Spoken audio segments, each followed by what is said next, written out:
Good afternoon. My name is Gloria Nelson, and I'm with TUG, and it is my pleasure to welcome you to today's TUG Connects 365 programming. As you settle in and get ready for the start of today's webinar, let me give a brief introduction for TUG, the usergroup.org, for both our current members and those of you who represent organizations that have not yet joined our online community of info distribution software users. We've all heard that phrase, knowledge is power, and I can say with confidence that after today's presentation, you'll be waking up tomorrow with a little more of both. But today is one of our many in-depth sessions in our TUG Connects 365 series.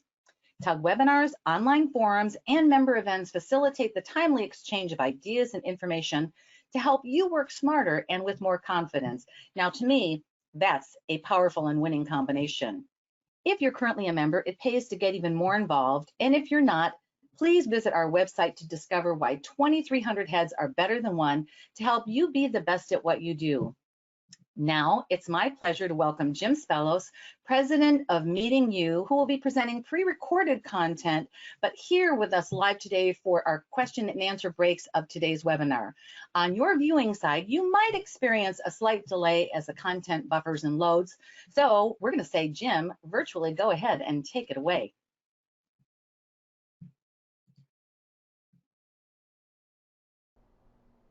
Ever attend a virtual presentation when the speaker is way back here and the lights are, or maybe they're all the way up here? Wait. This isn't the right way to start the session. Let's start the session over. There, that's better, isn't it? Oof. How many times the past couple of months have we been stuck in really bad online meetings where the speaker just doesn't get it, doesn't understand how to present. Yeah, and you think presenting is more difficult or really difficult on a regular basis. Imagine adding all these virtual tools and nuances to it. So what we're going to do today is talk about what I consider to be the essential guide, making you the deliverer of a successful online presentation, which, by the way, when we get out of this COVID world, will also apply to what you do face-to-face. Now, while this session is about virtual presentations, guess what? We're going to begin talking about rules and things that apply to live presentations. The reason is very clear, because you really can't untie those two things together. So we're going to start out live, but it's just going to be for a couple of secs, and we're going to move it down to that virtual, and everything else that we're going to talk about truly applies to everything that you're going to do. Why don't we start by getting you in the chat room, because I have a sentence that I'd like you to finish. Pretty simple. The area where yours, not mine, online presentation skills need the most help is blank. And with one word, I want you in your chat room to put the word in that fills the blank. Pretty straightforward, right? You know, it would be really cool if we would do this as a poll in a word cloud, but understand there are nuances to everything that we're doing. And right now, this is a pre-recorded webinar. I will probably, I think it will be live in the chat, but everything's being pre-recorded, which takes away some of the arsenal that we have to make a presentation really work well online. So we do whatever we can, and by using a tool like the chat room gives us a lot of opportunity to be able to get your content out there, plus create the interactivity that we need. So with all that said, let's start with the first section of this conversation. Essential aspects of a good speaker. And this right now, for the beginning part of this, is going to apply live as well as virtually. So the fundamentals here. Number one, know your audience, and even more importantly, get to know your audience. I think it's really critical that a lot of us who get thrown into doing presentations aren't comfortable with it 100%. I mean, there are issues that occur where we don't really feel that we're comfortable with presenting to a new group. But you know what? One of the first things I always do is once I set up, and I set up way early at a session because I want to meet everyone. I want to be able to go around and introduce myself, because it's a heck of a lot easier giving a presentation when you know at least some of the people in the room than when the room is 10 or 50 or 500 or however many people that are faceless and nameless. The more you know them, the more you're speaking directly to someone who you can have a conversation with, which is a heck of a lot better than just trying to speak out to an audience. Never a good thing. So number one, know your audience. Number two, Be aware of your time. There's a couple of things that are out there with time. One is ending on time, and we'll end this session with that component. But there's also the functionality of structuring your talk so that you are aware of how much time that you have. And I know one of the things I always used to think about when I started this journey of being a professional speaker over 20 years ago is, how do you know how long it's going to take? I mean, I don't want to write everything out word for word. So what you do is you actually have things staged in terms of most important and then a little less important than least important. And you know, based on the give and take of a session, the stuff toward the end you can omit if need be. It is critical, though, to be respectful of the time, both in terms of how long you're going to take and really, really critically, ending at a proper time. Number 3, and this is for live, but I can also make a case for it being virtual. Get away from the lectern. I mean, it's the worst place you can think about it. If you want to have a conversation where you got to know somebody, you want to get to know them really well, do you want to put a big block of wood in between the two of you? No, of course not. I know it is an easy thing to grab onto the lectern. You have your notes there and all that, but you know what? You're losing so much of yourself when you're doing a presentation like that. You're actually not letting you and the audience connect. So in live time, when we get back there, get out from behind the lectern. In virtual time, though, that also does mean that these things do apply. Don't just be static. Don't be the person sitting all the way back here. No, make sure that you actually have movement in yourself, because that is going to connect with people. Next up, and it applies across the board, master your technology. Boy, oh boy, do I see so many people giving talks who would either give the USB drive, a bad thing to begin with for viruses and stuff like that, but give that to the AV person and say, here's my PowerPoint, go load it, go fix it. No, do you hear a car mechanic say, I don't know how to use a wrench, so I don't use it? Of course you don't. And the same thing is true for a speaker. If you're going to do a presentation and the expectation is a live platform or a PowerPoint or a keynote or a Prezi, whatever it might be, the bottom line is understand your technology. Be able to use it and be able to use it seamlessly.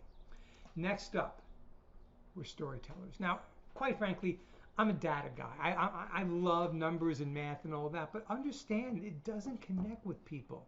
What connects with people are stories from the heart, true to who you are. Anything that you talk about, any component, I want you to think about a story that ties into it. Now, there's a lot of ways you can do that, and in fact, we'll talk about one or two down the road. Keeping the story short and concise, very, very important. But make sure that you're thinking, even when you have data and numbers, turn it into a story that connects with your audience. And lastly, and perhaps most importantly, always be you, be real, be authentic. Don't try to be somebody else, or don't hear that somebody told you, like me perhaps, but somebody told you, do it this way. You gotta be you. Wasn't that Sinatra at some point? Well, anyway, you gotta be the person who you are, because that will come across. It will come across live, it'll come across on the camera. So the fundamentals live are pretty straightforward, but now let's tweak them, because we're talking about virtual presentations. So what are those virtual fundamentals? Well, first off, guess what? Everything applies. Now, the stuff that we just talked about, it all applies. And if we want to go back there quickly, know your audience. Matter of fact, I can talk 45 minutes about the importance of making sure you understand to whom you're presenting and how they get it and what they need to know. All of that, incredibly important. Time, mindfulness, stories, technology, all that. Great, we get that. On top of that, your energy has to increase exponentially. Now, I know people say you really should always be still when you're presenting. I have a hard time with that. I have fatal flaws in my presentations. But I also believe that the energy that you expend with a camera needs to be so much greater than what you need to do live. You can almost get away with being at the front of the room and being very, very staid and stoic and giving your presentation and using nuance and inflection and a bit of body movement to get across the passion that you want to share with other people. You don't got that really to any extent on a virtual. So you got to make sure you up the energy game. Yeah, I've seen so many bad presentations over the past few months, and it all starts with someone back there just mumbling away. you gotta make sure that you use the camera as your friend, something we're gonna talk about. By the way, new tools, new rules. Now you not only need to know PowerPoint or Keynote or Prezi or whatever, but you need to know Zoom or Adobe Connect or whatever tool that you're using. And they all do have tools, and we have to make sure that you are comfortable with them. So understand and mastering those new tools is as essential as being able to effectively use the tools we were using previously. Sound and vision. I mean, really, when you think about it, it's all about that image that you're presenting and the sound that you're getting out there. It also means that your equipment has to be good. Sound and vision, the camera that you're using, the microphone that you're using, is it a USB mic? Is it something that's attached to the camera? Is it a big old ball microphone? These are all decisions you need to make, because if you're going to make a presentation, guess what, gang? And the image isn't good or the mic isn't good, then guess what also isn't good? It's the presentation. By the way, I don't mind that I'm going to flub some of this. I'm probably going to do this presentation on one or maybe two straight throughs. It depends who walks in and interrupts the presentation. But I think that's also more legitimate. If you're giving something from the heart that's real, people are going to accept bobbles and fluffs, because guess what? We're human. When it gets to be too precise, that's when it gets to be a little bit inauthentic. So excuse a couple of fluffs. They will happen. If they're really bad, don't worry, I'll edit them out. But for the most part, we want to talk about how we can get you better. And guess what? It's all in the openers and closers. So I remember a long time ago, we're probably talking 20, 25 years ago, my wife was working for a public relations firm, and one of their clients was Cirque du Soleil. And it was just starting out. I think we're talking 85, maybe 86. And we got tickets to see them in New York City, in Battery Park City.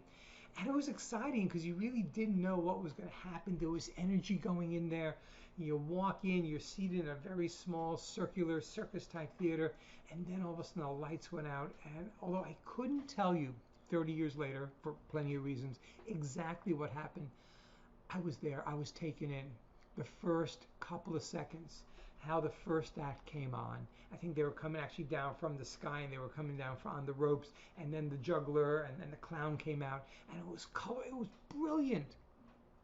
People remember openers and closers. I'm a musician. I'm a rock and roll guy. To me, the most important thing that a group can do in the old days when we used to see live concerts, remember that? But what used to be great was what they were opening with. And I always knew that what they were opening with would define the memory of the show. We remember the things we see first and the things we see last. It is critical. So when you're doing a presentation, open with a story. Open with something from the heart. And in fact, I'm going to tie this to the second point right now, because this is one of those fatal flaw issues that we need to talk about. I see people time and time again come up there, and the first 5 minutes is all about who they are. I started out as a child, I went to middle school, I had a dog named Wolfie, and then I'm here now, and it was pretty tough. Stop that! Stop doing anything that takes away, especially from those first 15, 30 seconds. If you gotta be a little ego full of yourself and talk about yourself, tell that first story first. Set the scene. How I started this was kind of silly. It was out there, and funny is a real difficult thing when we're talking presentations as well. But it was things that we connected with. People who were so far away and the light behind them, you couldn't see them, you probably couldn't even hear me that well. Start with a story. Don't bore the audience. Truly, truly important to understand that openers and closers are critically important. Now, when I started teaching officially, it was 22, 23 years ago, when I started doing stuff with the American Management Association, one of the first rules, hate rules, right? But first rules I was taught was called the 90-20-2 rule. And that's the rule about being a presenter and about how an audience takes in your information. And essentially what it meant was that people, human beings, can sit for about 90 minutes. And they can focus on a topic for about maybe 20 minutes. And they'll remember 2 minutes of it, maybe. Really makes you rethink how you do your presentation. But I don't think that works anymore. I think that is way too much time that we're giving people. I would change it to the 25-1 rule. That maybe people can sit behind a screen for 20 minutes before they get edgy, and you better be real good if you're going to keep their attention now for 20 minutes. And maybe you can talk about one topic without changing the focus for 5 minutes. I'm even not sure of that. I'll probably mention later that my takes more 3 minutes. And maybe they'll remember 1 minute. Maybe they'll remember one thing. That really makes you think hard about how you're opening. Because if people are remembering openers and closers, that means that what's happening in the middle of the talk, unless it really connects with them, is just air that maybe they'll go back to. And if it was on video, they'll be able to catch it a second time. But it's not going to connect with them really, really hard and fast. And because of that, you better have a real good idea of what you want them to remember most. What's most important in those first 30 seconds. You know, the old adage about writing, tell them what you're going to say it, tell them you said it, it still applies. That stuff still applies. We just have a shorter framework in which we need to work.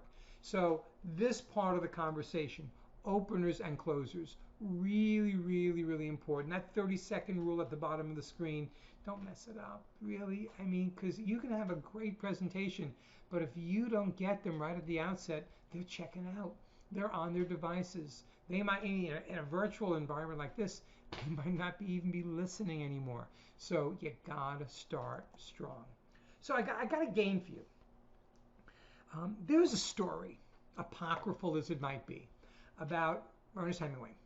And that one day he was at his favorite bar, what a surprise, with some friends. And after a bunch of imbibements, he was bet that he couldn't write and tell his life story in 6 words.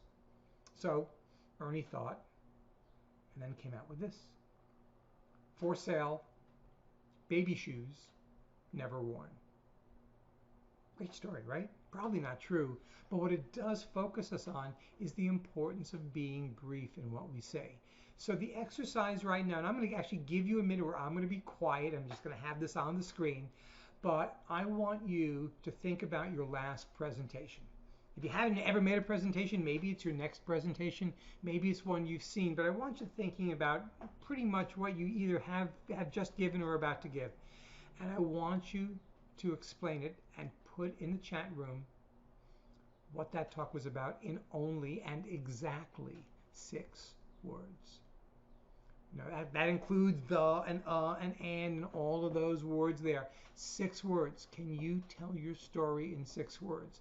We'll give you a minute right now to do that. Put it in the chat.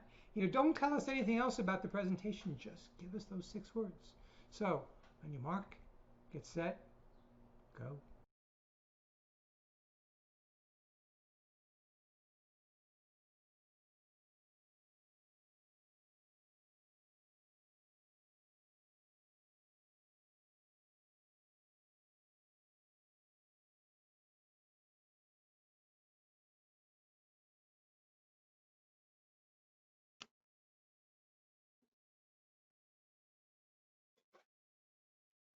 Hey, Gloria, are you back with us right now?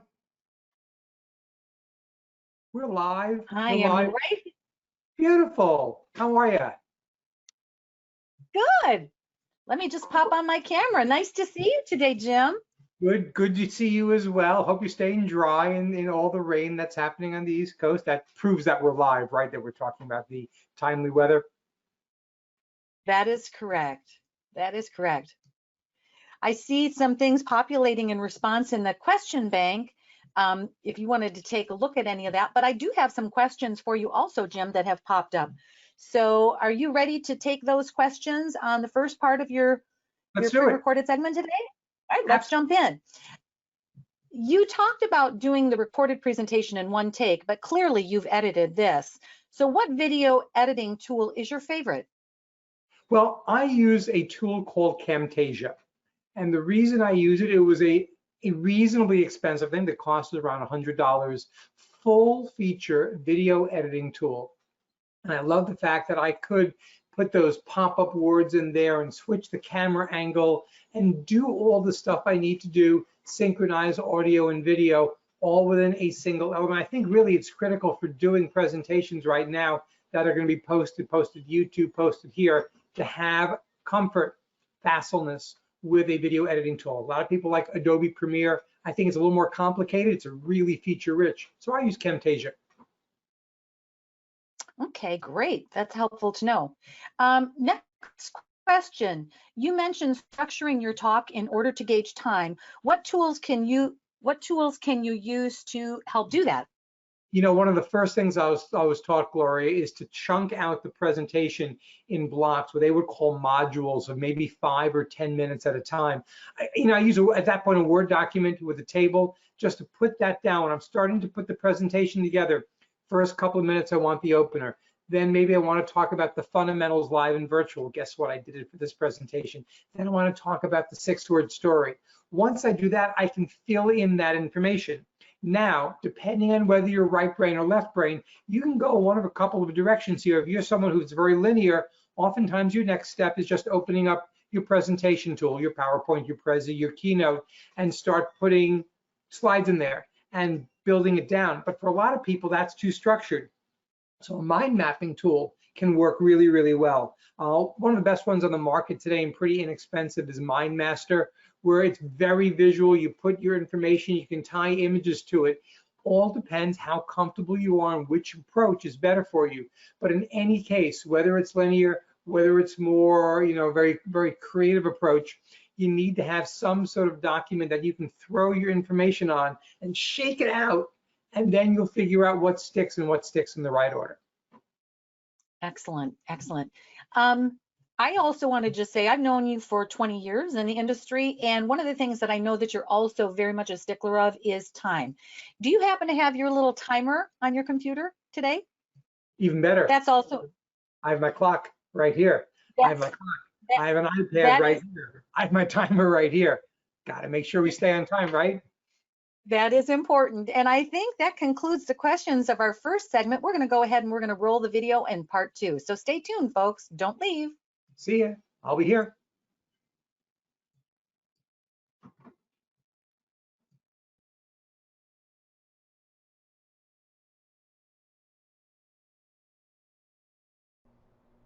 Okay, we're back. So I could lie to you and I can say, well, I've read some of those and they're pretty good, but who knows whether I've read them or not. Who knows if you put them in there or not. But even if you didn't put them in chat, which is a good thing to do, think about it.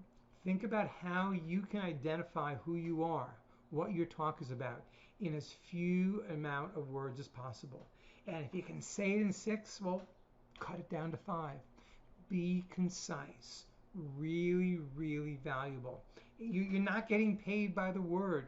You're getting paid because people get what you're talking about. And this is regardless of whether you're selling a product, whether you're trying to bring somebody onto your team, whether you're looking for a job opportunity. If you can say it concisely and effectively, people are going to think much more highly of you. So, can you say it in 6 words? And if you can you say it in 5? So, we've talked about openers and closers. Now let's have a conversation about your new best friend, the camera. And I know most of you probably never have thought that you'd be focusing most of your day into a tiny camera on top of your computer or built into your computer, but guess what? This is now how we're doing our business. So if we're going to have this conversation, we need to understand all the little nuances and components that'll kill you. That'll absolutely kill you. So a couple of things in this section I want to go over. I want to talk about the platforms. I want to talk about, well, Zoom primarily because that's what we're using, but any of the platforms that you need to use. And then we need to talk equipment. We need to talk about the camera and how to play to it, your lighting, your audio, all of the stuff makes a huge difference. For example, remember I started all the way back there and the light was on and everything. You might have heard me well, but you couldn't see me that well, or maybe you couldn't see me that well and you heard me fine. One component will kill the presentation. Don't look like that guy over there. Everything is wrong about that, and I find it hilarious. He got the lights over his head and it's shooting. Oh, forget about that. Let's do your image right. Start with your platform. I'm We're going to assume Zoom at this point, which is a fair assumption.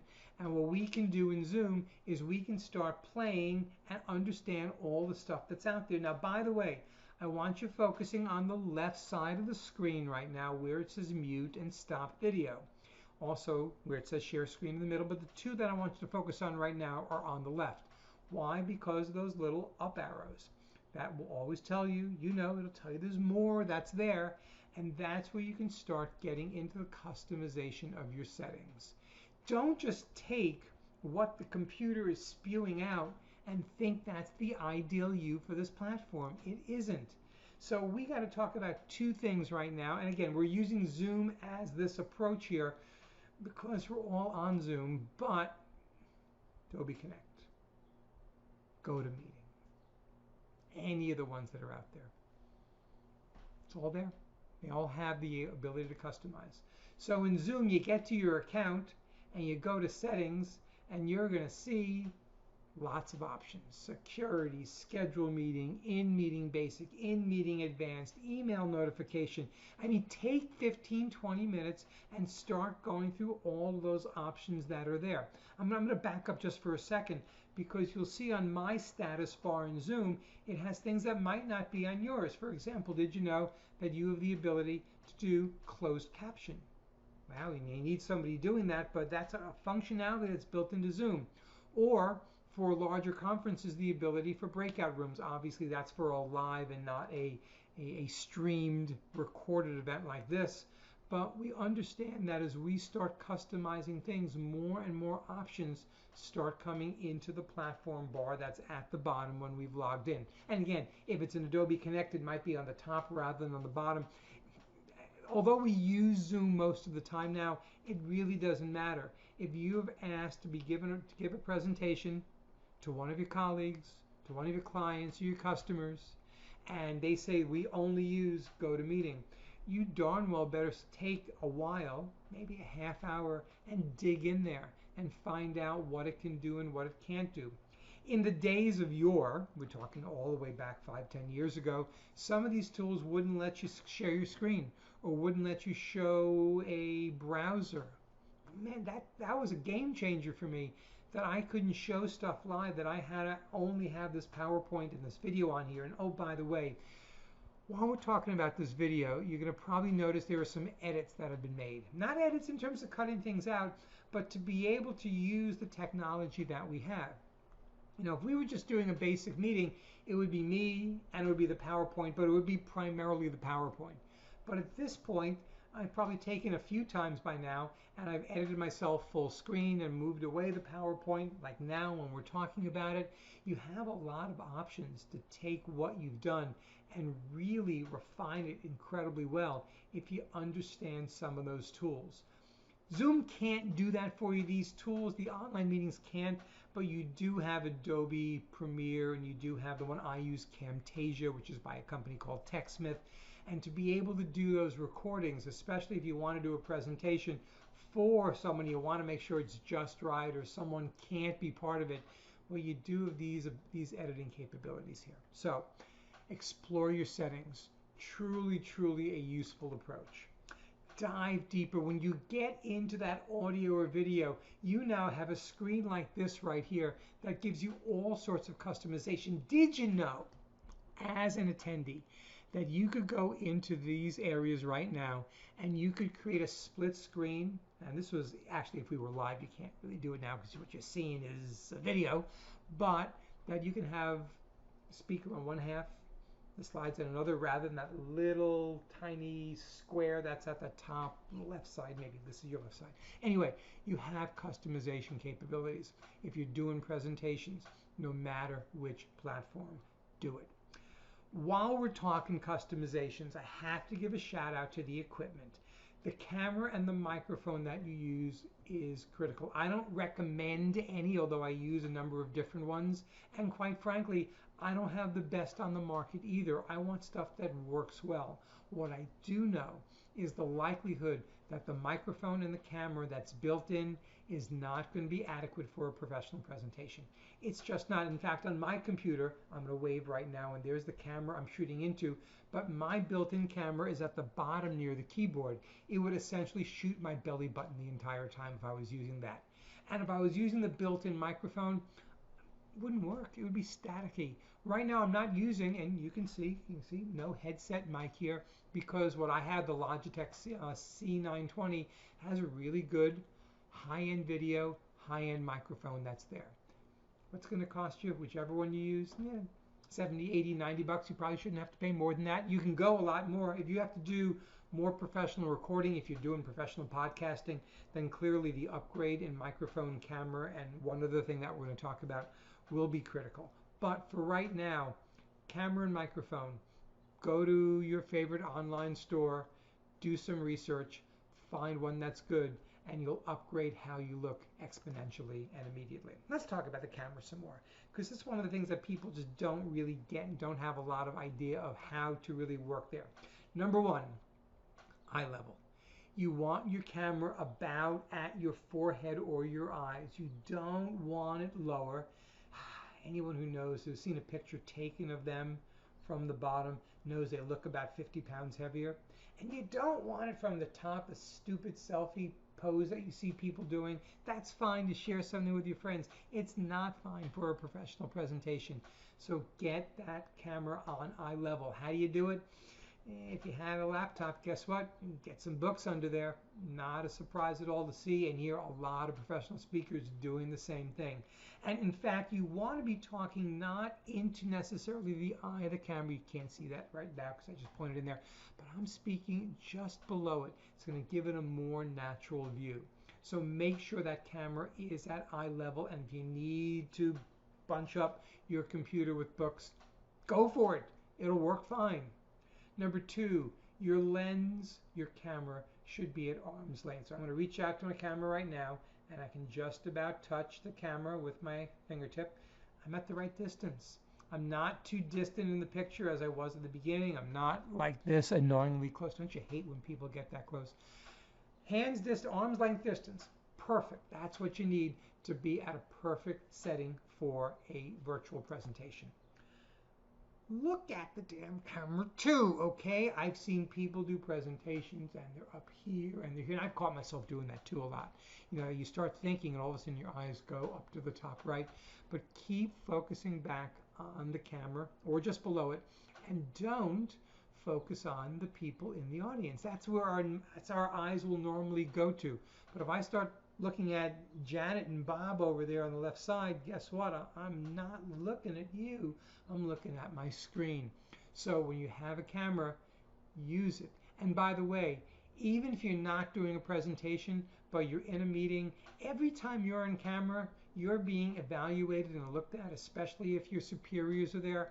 So be aware, look professional. You know, if you need to do something, I'm going to do this right now. I'm going to close my camera lens now. It's all black. You got to do that, or go off video and you'll have your picture there.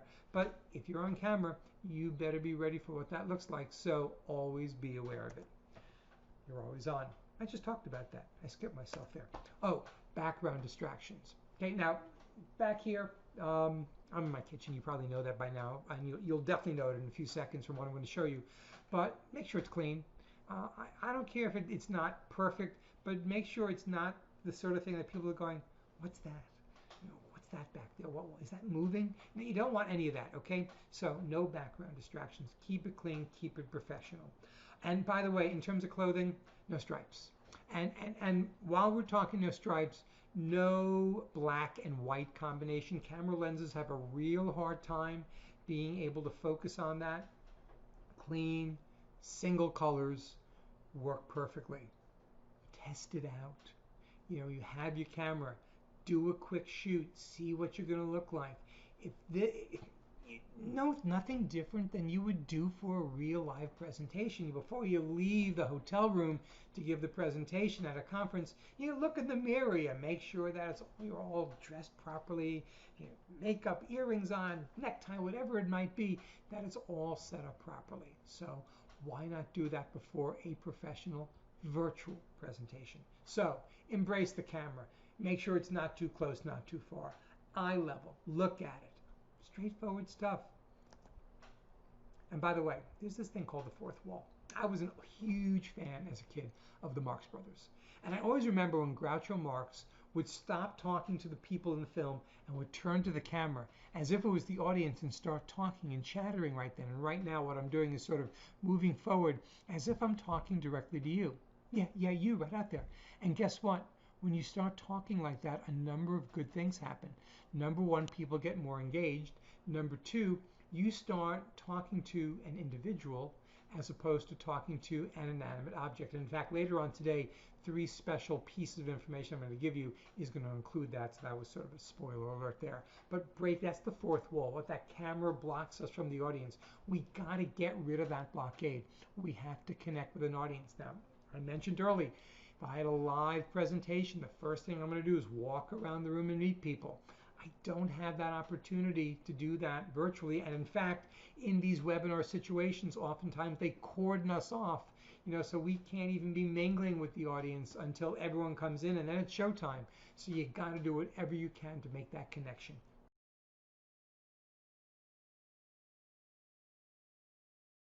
So we're coming back live. I'm sure Gloria will be with us in 1 second. I see her popping back right now. Hey there. Hey there. Fourth wall. Or I Don't should you? say, hey there.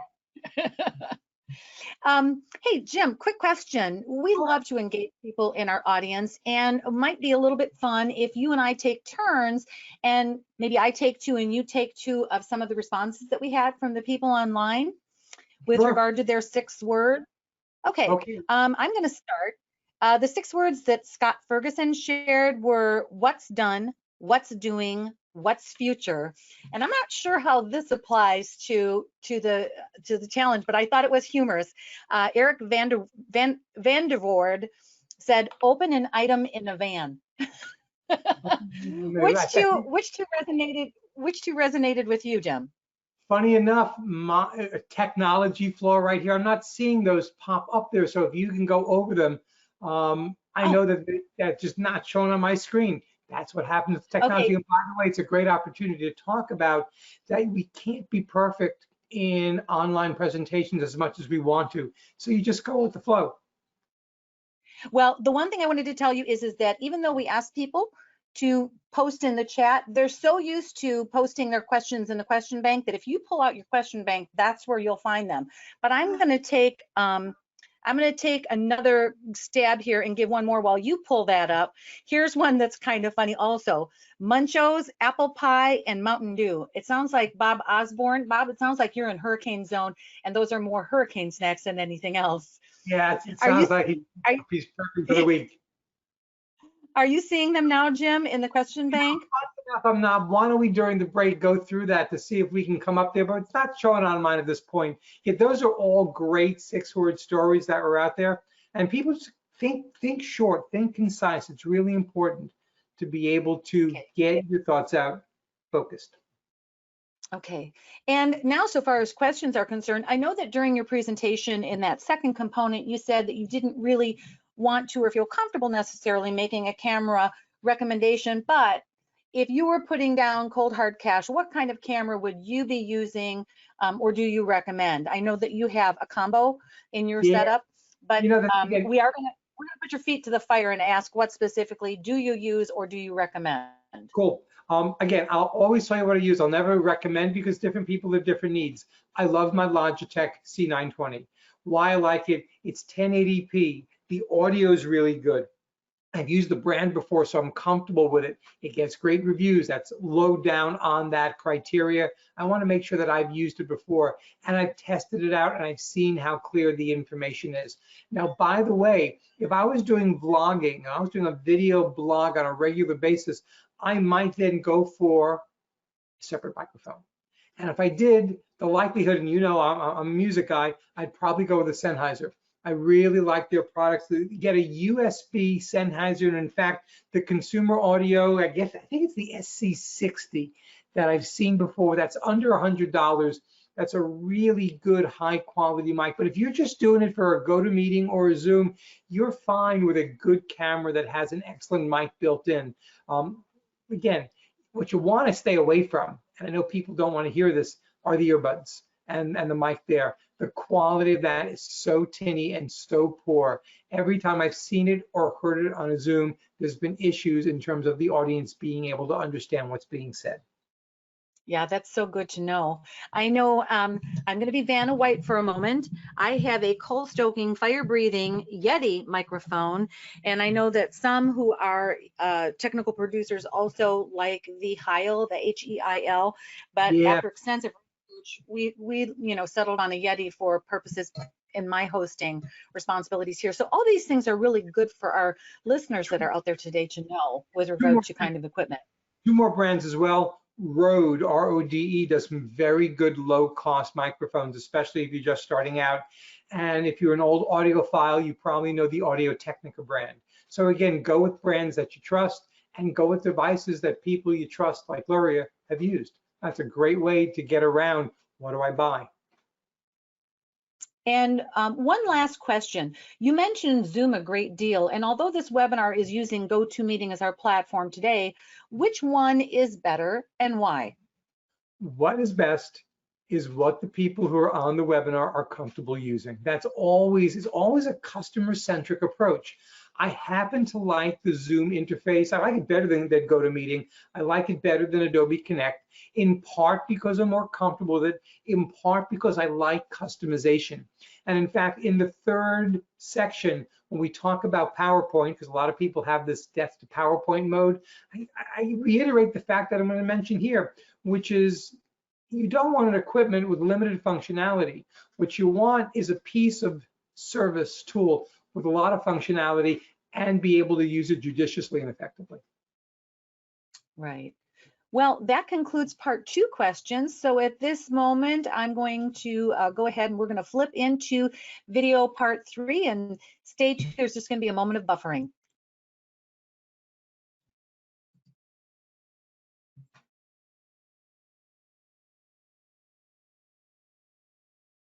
We're going to talk a bit about lighting now. And now I'm not in a perfectly lit universe, but there are ways we can do it. So if you really need to put yourself in the best light, we're going to talk about a cinematographic approach.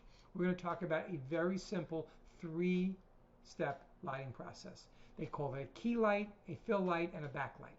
Typically, the key light is about at, let's say it's about 11 o'clock. So it's over here, not straight over the computers here, my hand is, but over here. It's the strongest light. It's getting the majority of light on my face, but more on one side than another. The fill light at about 2 o'clock is softer, and its job is fairly straightforward. Its job is to take away whatever shadows that the key light is creating. Then you got a backlight. That backlight is actually to create a separation between you and the backdrop so that it looks like there's more dimensionality there. That's a standard approach. And again, if you're going into the approach or you're doing podcasting and video podcasting in particular, because for audio lighting doesn't matter, right? But if you're doing a video podcast, then you want to make sure your light is as good as possible for you and your subjects. However, that's going to cost you some money, at the very least a couple $100 to make that work. So let's understand how we can do it without that investment. First thing, framing your image. I said, get rid of the PowerPoint. You see, you just got rid of it. Now I'm on the full screen. I'm center screen. I'm cool with that. I would also be cool if I sort of set up a little bit more over here. Sort of how you frame a picture. Third to third, a really good way to get a more artistic approach. Depends what you want to accomplish. I'll go back to sort of center screen here. You want a little bit of headroom at the top. You don't want your head cut off. You want it to, if your arm's length, you're going to get about the right shot up to maybe shoulder here. Frame the image. Look at what you look like in the camera. Really important. Avoid the lighting from windows behind you. Oh my gosh, I see this all the time. Actually, I'm going to show this to you in a second, so hang tight on that one. That's probably the worst thing you can do, is to have a window where the camera is looking at, and you'll see why in a second if you didn't know it already.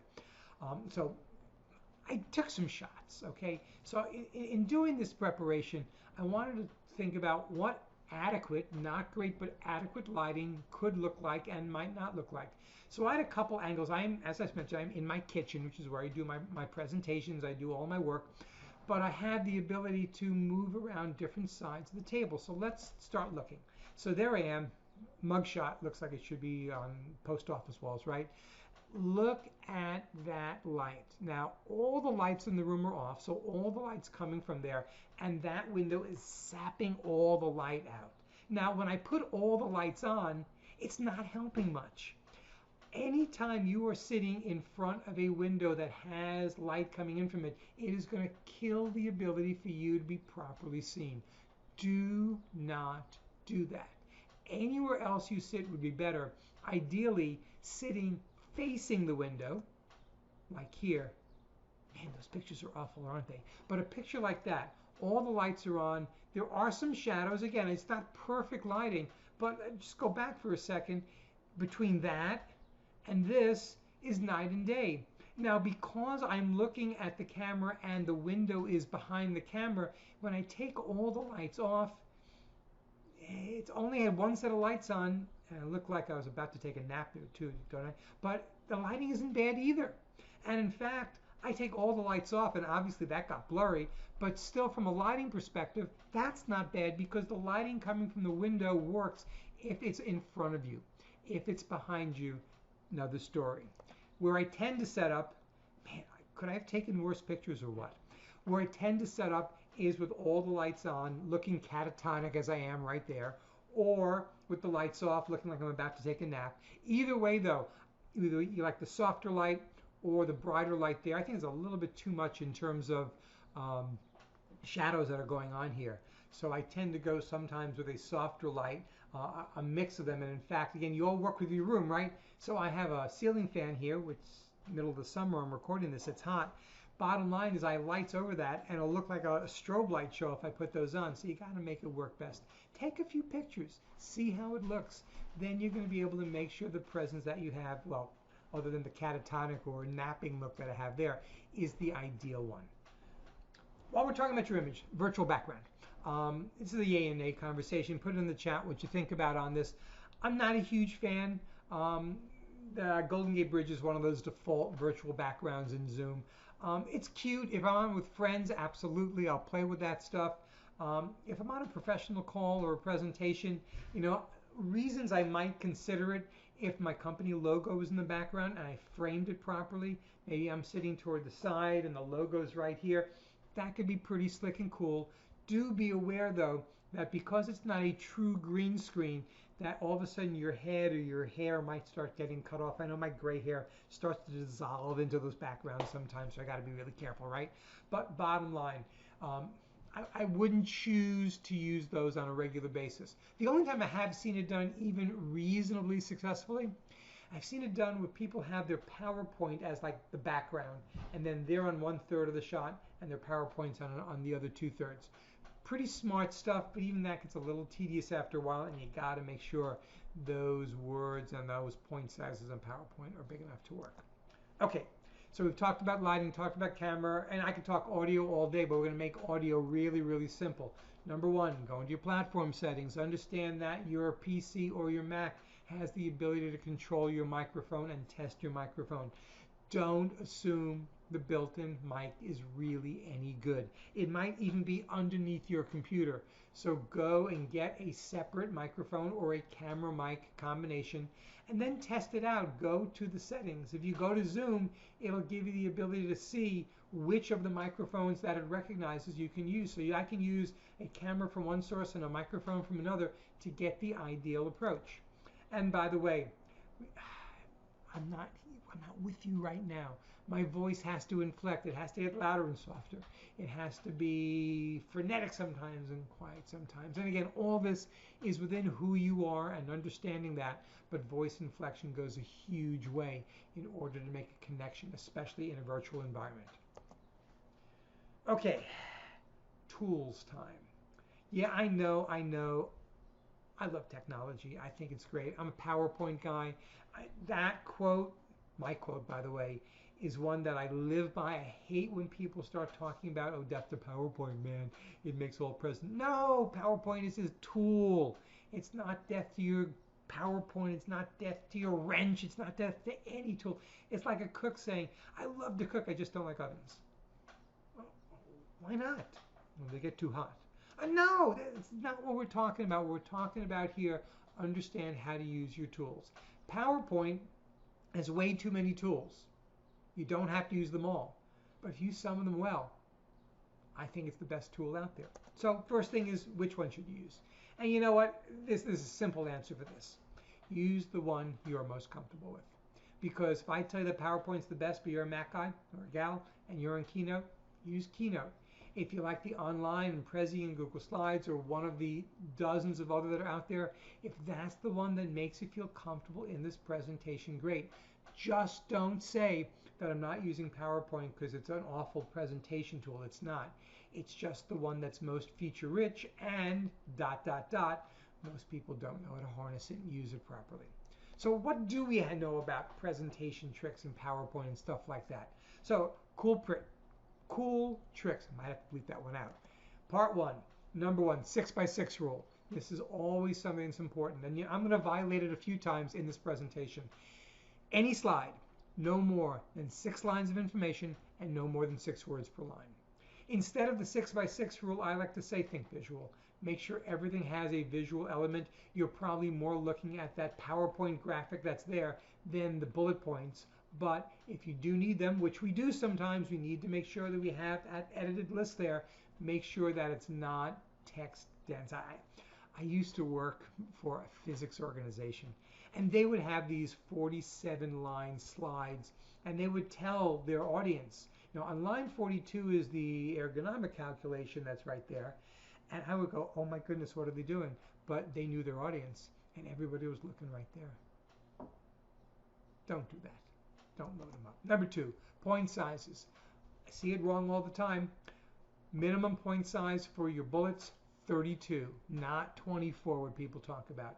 Minimum point size for your headers, I would say 48. I like to push it to 54.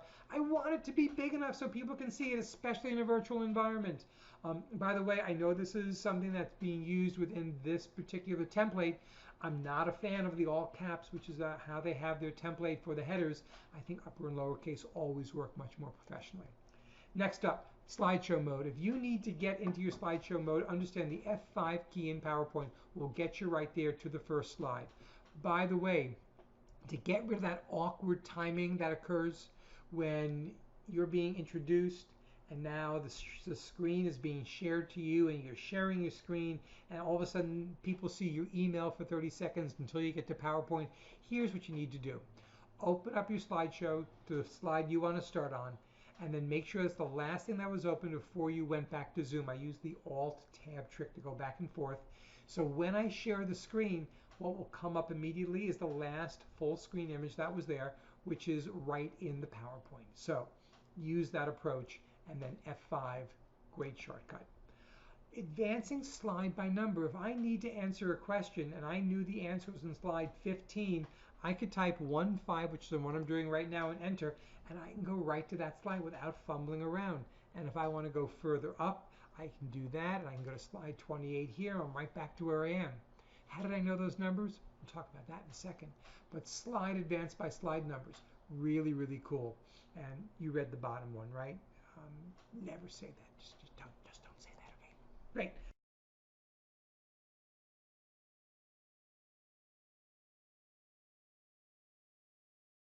Some more tricks, part 2. Zooming in on PowerPoint. Let's say I wanted to zoom in on those words, zoom in PowerPoint. Watch this. Well, I'll talk about it too. I'm going to hover my cursor. I'm going to see at the bottom left of the screen those hidden icons come up. I'm going to find the magnifying glass, click once. It's going to give me sort of a highlighted quadrant. I'm just moving with my cursor to what I want to center on, and then all I have to do is tap and it automatically zooms. I can zoom in into any small function if I haven't listened to the first lesson of the 6x6 rule, but I can zoom in anything I want, and then by hitting escape, I'm right back where I was. Zooming in PowerPoint, in the presentation, looking seamless, boy, you're going to go to the head of the PowerPoint class on that one. Please, please be subtle with animations and transitions. What you're going to notice across everything I'm doing, simple fades. I want something, but I don't want stuff that's moving like this and like this. I want it to be nice and easy. Don't put videos in PowerPoint, please. Just don't do that. Why? Because they're going to slow down the PowerPoint. PowerPoint's not meant for long videos, especially you get 3-5 minutes at a high definition.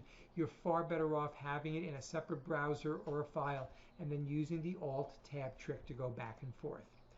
PowerPoint is not your handout.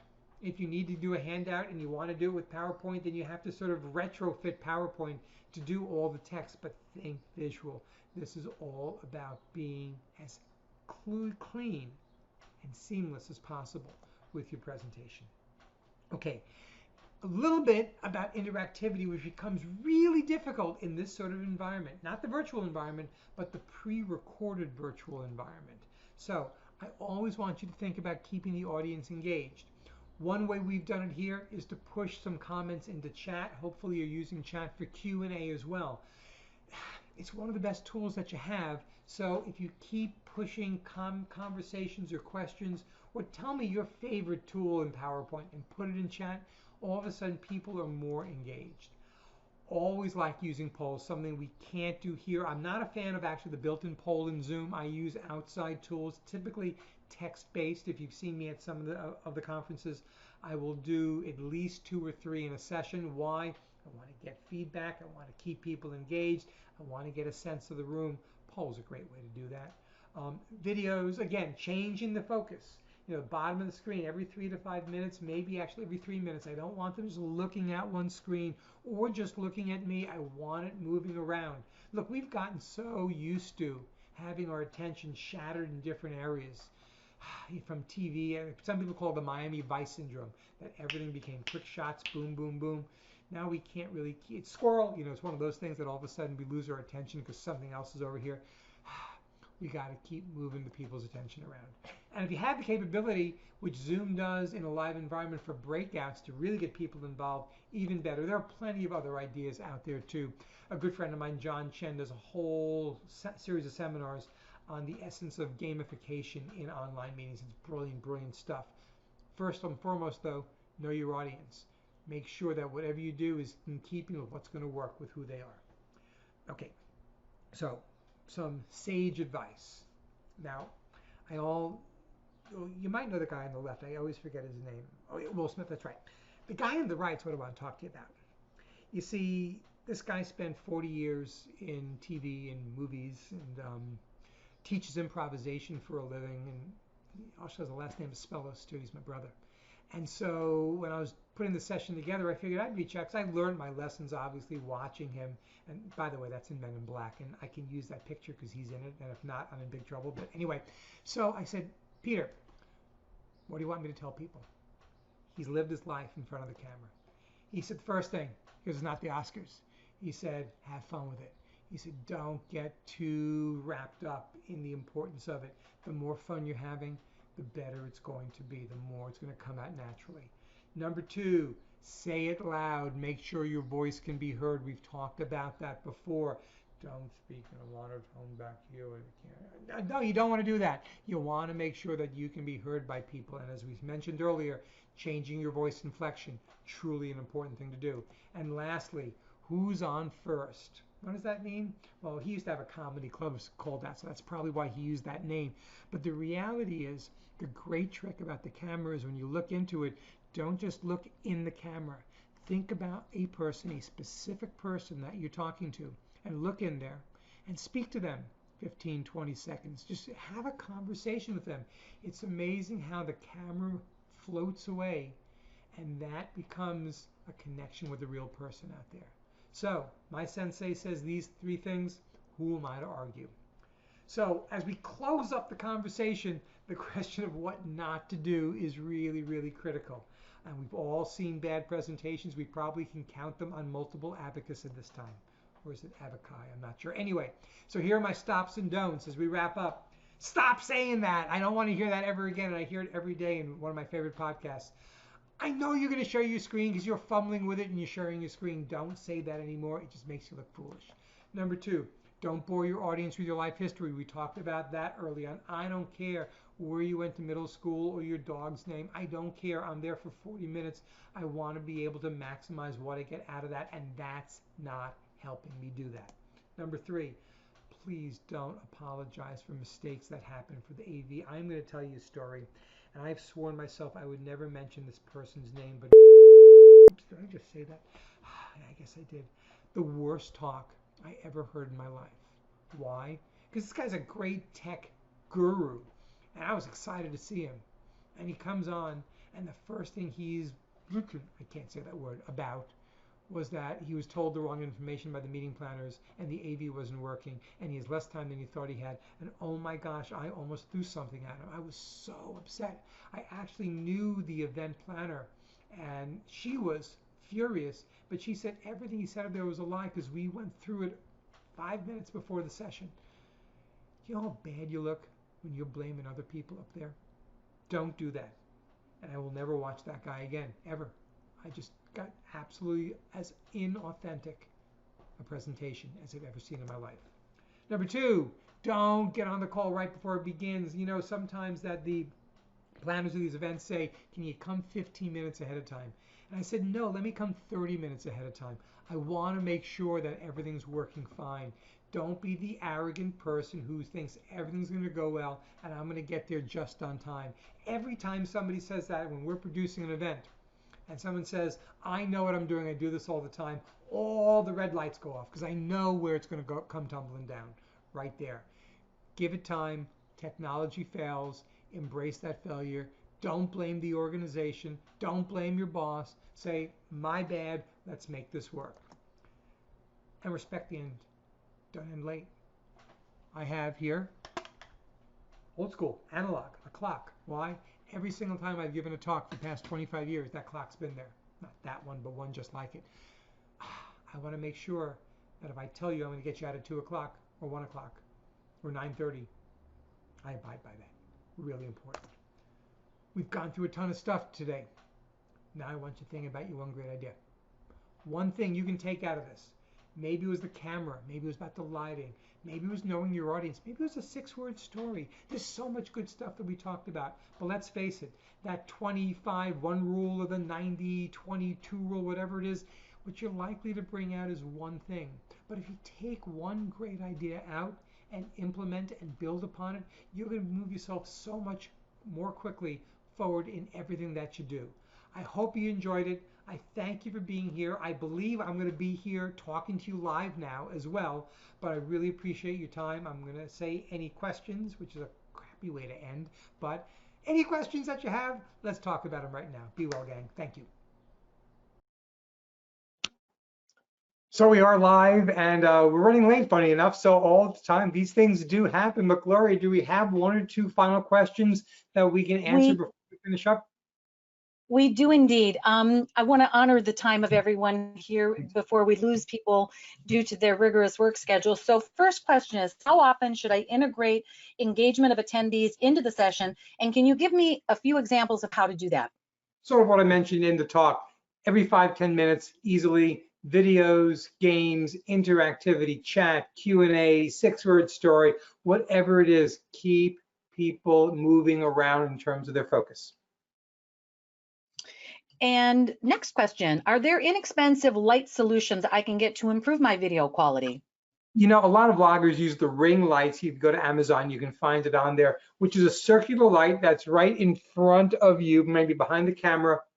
It's good for cutting down shadows and having some of the features pop out. You can get it for $60, $70. And especially if you're in a room where you have bad lighting, that type of ring light, regardless of brand, you know, you can spend hundreds on it, but you don't need to, is a great way to get the lighting at a very good level. And just one more quick question before we end, because we do want to honor everyone's time, is can you explain more about the outline view to obtain slide numbers? Yeah, I had a brain spasm during the session, didn't I, about that one? But essentially what you want to do is if you go to view in PowerPoint and then go to outline view, you'll see on the left side of the screen a list of all the slide numbers, the titles, and the texts. What you need to do is go to print and you go to print layout, you, instead of printing slide by slide, you can print out an outline view. So when you print that one page out, you're gonna get the slide number and the slide title. It makes you absolutely seamless. You can ask a question about going back to a slide. While you're asking the question, I can look down, I see it's on slide 15, hit 1-5 enter, and all of a sudden we've seamlessly gotten people to that point where they're seeing the slide that will help answer the question. Great. Well, we went a little bit over, but I feel that the time that we took was really essential to get those questions answered that were pressing on the minds of people that are viewing today. So first, let me say thank you to everyone who took time out of your schedule to join us today, and also for those of you hopping on and watching the recording. Jim, as always, thank you for your in-depth content and showcasing our first webinar with pre-recorded content. This is a big win for TUG. And as for most of our webinars, this presentation will be available on the next business day. So if you want to jump on and rewatch anything, share it with your colleagues, you know, any of that kind of thing, go back. It's there for posterity's sake. And we'd like to also invite those of you who are members of the TUG community to continue this discussion in our online community forums. And for those of you who are not members yet, please visit www.theusergroup.org and join us today. And again, thanks for being here. And as they say in Hollywood, that's a wrap.